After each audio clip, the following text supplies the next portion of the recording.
Old Bearded Gaming is back, and we're here to get you caught up. It is attempt 51. This is going to be an interesting world here, and will actually bring us all up to current. As is typical, it is a water landing.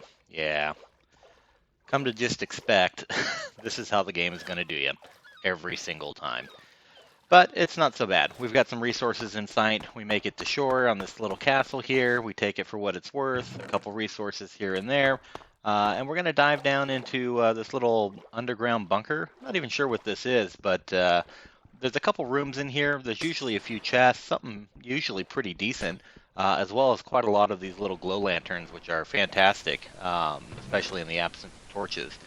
Sadly enough, this particular one, they were locked. Visual rage. And quite a few of them were actually locked. So the only ones that weren't locked were the ones that had some base materials, which nothing to scoff at. Just means I don't have to get out there and make some wooden tools and start collecting wood. The problem would come from, well, where do we go from here? And this particular structure, the longer you stay in it, it seems to lend itself to more trouble. I've come across these pretty frequently on a RlCraft server that somebody had hosted from Reddit. Spent a little bit of time playing on that, and would find these pretty frequently, death after death, as I practice and hone my skills. But just more things seem to spawn around, and they seem to be fairly aggressive. We've got some structures in the distance. There's a super battle tower there. We've got a dungeon below us. We've got a sky castle. There's a battle tower off on the left-hand side there as well. And of course, our friend, the sea serpent, doing what sea serpents do, causing trouble. So I would try to take a peek at what was going on in this dungeon, but with Vengeance, Blast-Off, Cloaking, Gravity, Elder Guardians, I said, nope, we're not doing it. And we would try to find a way to piece out of here. A little bit difficult because we had mining fatigue from being so close, but we made a shot for it. Got our boat together, floated up to the surface, and we made for where we could. And where we could was what we see in the distance. That's fantastic to see a self-enclosed city, but I got distracted because I was like, well, hey, there could be a bauble over here. And we know how this kind of turns out. I hate sirens. I really, really do. Fortunately, though, these guys were close enough, I could get away. Trap myself inside, wait for their songs to go away. It worked out. It saved us. So, thankfully for that, and we were able to get a couple more resources. Tried to take a bed, still had mining fatigue, so we slept it off. And that seemed to pacify the sirens, allowing us to loot the rest of these chests up top here, get a couple more resources, and try to game plan what our exit strategy was going to be. The boat was stuck out there, and then we had these water dudes kind of around. And as soon as I saw that Lacedon added to my bestiary, I figured, well, he was probably coming up behind me. And sure enough, there he was. So we hightailed it out of there, took him out at range. See the sea serpent in the distance. It's not one thing, it's just another. But we'd handle that, go collect our booty, and try to figure out how we were going to get out of here. And the easiest way was the straightforward one. Figured it was still early enough, might as well take a shot, hop in this boat, and let's make for land. Before the sirens get any the wiser, or, you know, anything else comes around to cause trouble. We'd lose our boat and a spear there. Not sure what happened. But this is some interesting world generation for you. This structure, obviously, you know, predetermined, pre-sized, decided to spawn several blocks below sea level. Made for some very interesting landscape, and I was okay with that. Obviously, Princess is nearby. We are not interested in that. We're interested in doing what we normally do, and that's looting and taking every resource we can. Gonna trade with the villagers. Mark our place as home, and start seeing what we got.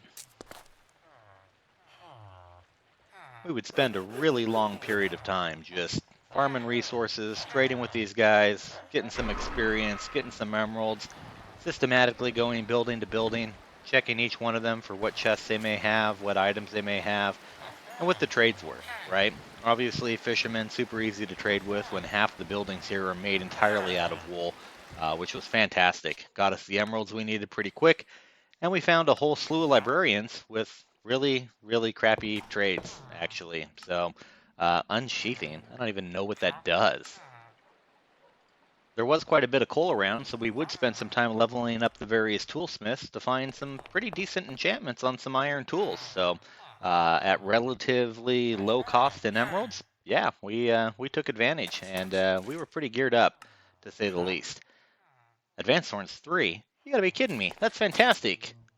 We needed to make sure this guy stayed safe, and it didn't go anywhere. So we encased him in gravel and figured that was good enough. We'd be back. We needed more resources, so the loot continues. And this would make way towards something I didn't know was here, a hidden chest with a mending book. And that was fantastic, because we'd eventually find another librarian that had mending, Vampirism 2 right there, and we would spend quite a few of the hard-earned emeralds, making sure that we had enough to be able to make a nice full set when the time came. So after we pretty much took the villagers for all they're worth, instead of heading out the front door, I decided, well, let's make a hole in the back, because that battle tower is probably pretty easy pickings. There's not much here. I actually originally took this as a scuff battle tower because, one, it's somewhat submerged in water, and two, it's really mossy. So I didn't figure this was going to be much to really bat an eye at, but could be some easy experience points. So we'd bridge over, start building our way up, and we'd introduce ourselves and say hi to the natives. But they were a pretty eager bunch, so not afraid of the daylight. Made my job easier, though.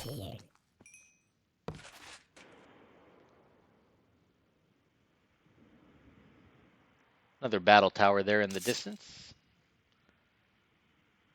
I figured, well, we can take this one down, work our way over there. Probably just play hopscotch between the various structures around here and take it for all it's worth. Then I started to realize, you know what? I don't think this is a scuffed tower.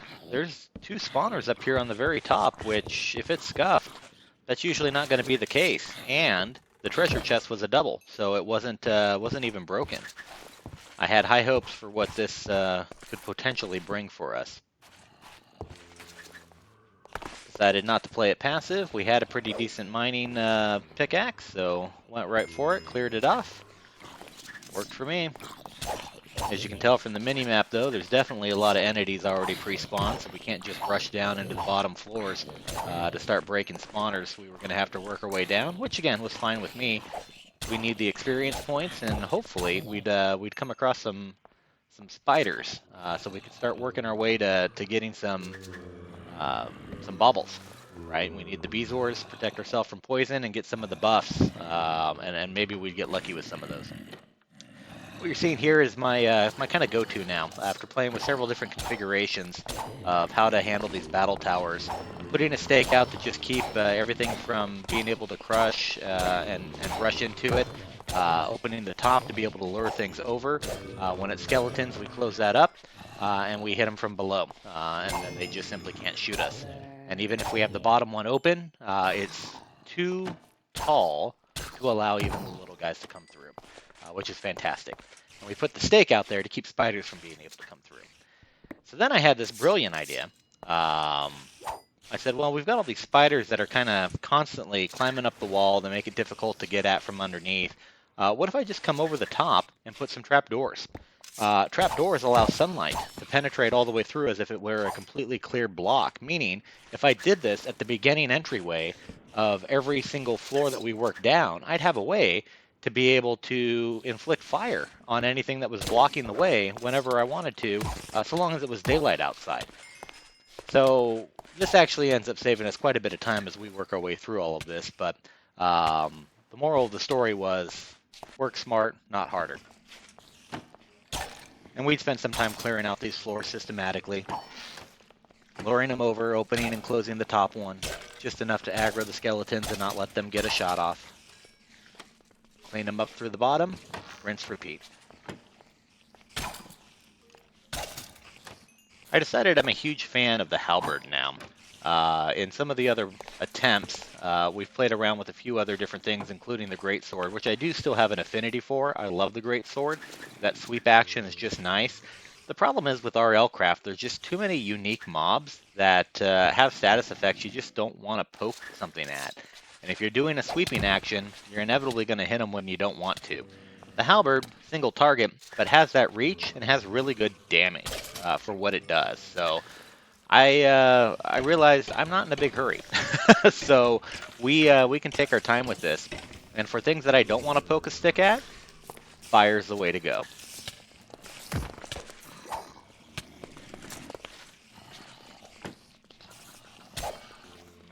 I love it when the spiders just dance in circles, celebrating, of course, that I got a Bezoar.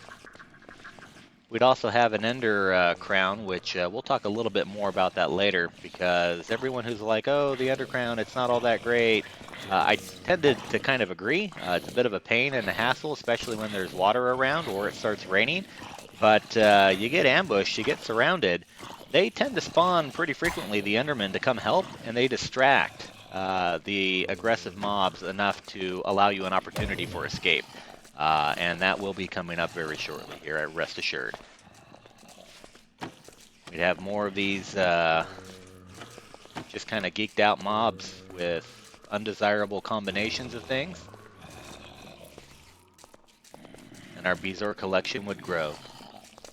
All the poison protection. One of them wasn't dying, so that's fantastic. But we'd end up with a guy here with fiery, sticky, not something that I really wanted to mess with. Fire was definitely going to be the go-to. Combined with poison, that can take you down in a real big hurry. Sadly, though, the sunlight was only affecting them on the left side, not the right side, so I'd have to manually intervene. The only downside to doing the fire is that it will burn that stake that you place out there, and eventually it will burn these trapdoors as well. But we'd clear the floor and think about securing it up before we tackle the locking puzzle. I'd love to be able to tell you guys that I took this locking puzzle first try. Ouch. Ouch. Ouch. Ouch. Okay, really ouch.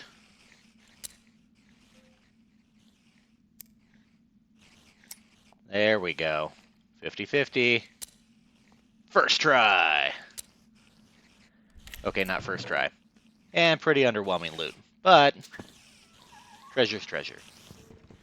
We'd work our way down to the next floor, getting the setup exactly the same. We put some stakes down so we could see kind of what's going on in the room. We'd replace it, move one stake out forward, and then start dropping our trapdoors. What we're seeing here is just kind of how we'd go about doing it.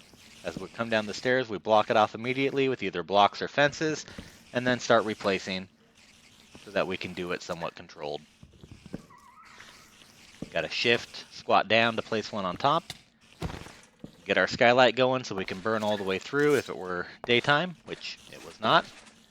And start dealing with some more spiders. Using some of the weapons that we got as loot from some of the infernal mobs. And we toggle back and forth between the upstairs and the downstairs, picking away at the spiders climbing on the walls. We'd have to make some choices with regards to our Bezoars, as we were sitting pretty flush with those. And another floor done. Couple guys in the corner I wasn't overtly concerned about with. None of them had little particle effects.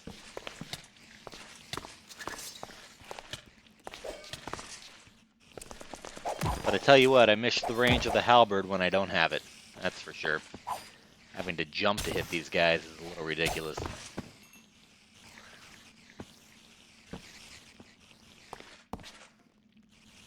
Another lock. Would we first try it? No, actually, that was like a temp 7. So the last possible combination that the 3-pin one could be. Editing magic at its best. Work our way down to the next floor.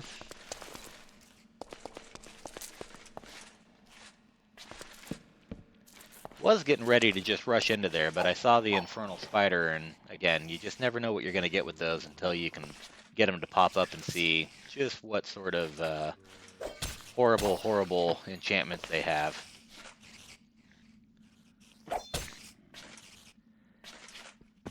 And here we'd have a little bit of a lesson in angles and mathematics.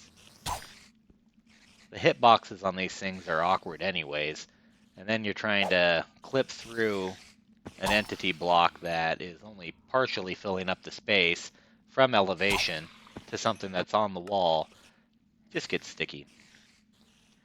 More choices, more Bezoars, not a horrible place to be in. I tell you what though, that Undying on that one is absolutely amazing, and once we get to a position to where we're able to re-roll those things, it's Undying all the way. There really isn't any other option, especially in the early mid-game, if you can afford to do it, which we definitely will be getting there.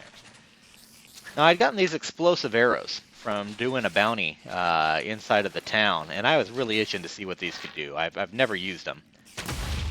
Oh, that's amazing. I absolutely love it. But as Gamaken from Naruto, the giant frog, once said, I am not graceful.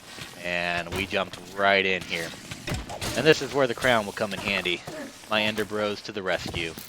Taking some of the guys off of me so I could focus on breaking the stuff that was blocking my way, handle a couple of the stragglers, and make my less than graceful retreat. But it was a retreat. It means we were allowed to come and fight for another day. Enderman picking up the slack. Not horrible. Love the arrows. Little unruly because they do kind of jostle you a little bit. I tried my luck at them again, though.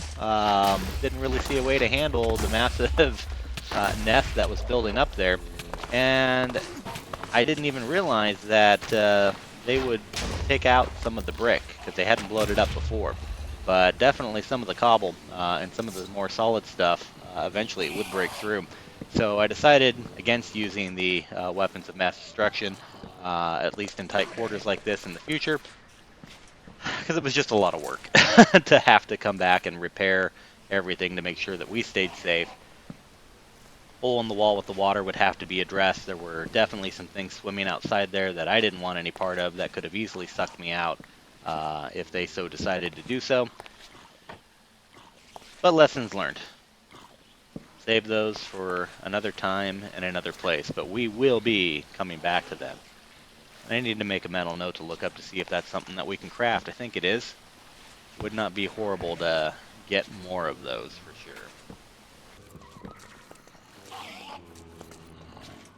But we'd make some repairs, get it all filled in, cure it up, see what the bounty looks like again.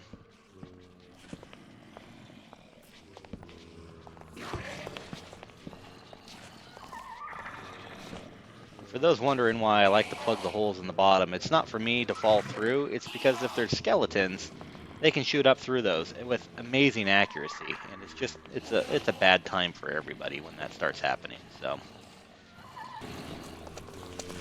a little bit of treasure there. It was a double chest, but I blew up half of it with the arrows, not thinking. But there was some diamond stuff in there. We'd be able to take that back, smelt it down. Obviously, we've got a diamond halberd now, which is fantastic. The damage output isn't tremendous as you upgrade in all of this, but I know I've got the Vampirism 2 sitting back in the little temporary base, but didn't really want to put it on here, only because we're starting to level up to the point where if we get out into the open world, away from the ocean here and away from the city, find us a nice little desert, we can get ourselves some dragon bone and just go ahead and start making towards some endgame weaponry. Seemed like kind of the prudent thing to do. As we're clearing off this floor, though, you see the gold guys. These are the super rare infernal mobs with just a whole slew, 5+ different infernal attributes to them. Including this guy had blast off, I think he had sticky, he had webbing, I think, and there was wither as well. There were 2 of them actually in here. But you can see the halberd at work, very surgical. Yeah, there's the second one, fiery clothing, wither bulwark. Didn't want anything to do with the fiery because I didn't have a bucket with me. We'd fix that later. But yeah, sticky, gravity, exhaust, blast off. There's a whole lot there. With Storm and Ninja, Storm's not so much of a problem so long as you have something over your head, but you see the cloaking in effect there. We'd have a little bit of a staring contest as I try to figure out what am I going to do with this guy. And he's not catching fire from the light outside. It is daytime, and there is a hole above him. So very, very peculiar. We'd go back and upgrade. Like I said, break down some of the diamonds that we had.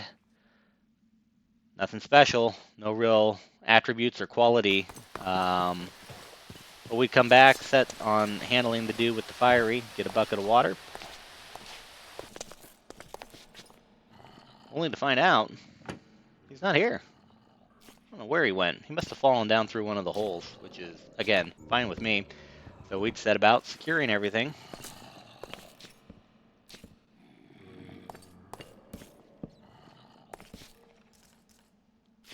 Another floor down.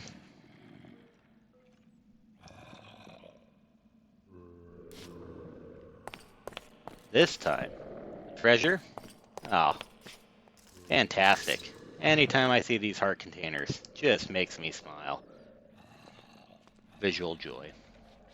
The funny thing was, I was so excited to get it and to keep moving on because I felt like we were making good progress, I forgot to use it. So we pop it halfway through our efforts of working our way down to the next floor, which was a little bit tricky because the special dude that we had lost track of, well, he was up here. So I had a brilliant idea. Well, let's push him down to the bottom of the stairs so we can set up shop with water. This actually worked pretty well. We'd break in so we could see the stairs. And sure enough, they were being pushed back. So now I'd kind of entice them a little bit by digging our hole right by the entryway to allow the sunlight to continue to keep coming down. Water would have pushed them all the way out. There's the fire from the sunlight setting them ablaze, allowing us to set up shop and get our trapdoors going. Now here's the real tricky part about this, because they can take notice of you pretty quick. If you're not fast enough, squatting and switching your input to where you've got your trapdoors can get a little messy. But we handled it, cleared it out. I thought, well, this is going just amazingly. Really, really is. Can't wait to see what we get in here. Another heart container would be just fantastic. It would put us up at the highest. I'd realized that we were completely past the underwater. There's caves around us now, and quite a lot of mobs on the other side of things, which would probably suggest a dungeon. But all of that went out the window when everything exploded. I fell through the floor, had to cut my way out, and we would turn tail and run. It took me a while to realize what was going on. So we ran, and we ran, all the way back, and we'd sleep it off. No shame in it. Live another day. It's that hardcore life. So we'd come back, assess the situation, do some repairs, and I go, you know what? I'll bet that's what happens when an iron golem gets upset at you for opening up the second to the last chest, meaning the last floor is just below us. But I had never really encountered this situation before in RlCraft, at least not where I survived doing it. So Enderbro tried to warn me, popped in to say, hey, don't do it again, but I forgot the definition of insanity, expecting a different result doing the exact same thing. Get up close and personal there with the battle tower golem, take a few shots at him, realize I'm not doing any damage to him, and we'd hightail it out of there again. And that's where it leaves us, right here, attempt 51. We're back to the live action next episode. Thanks for being with us.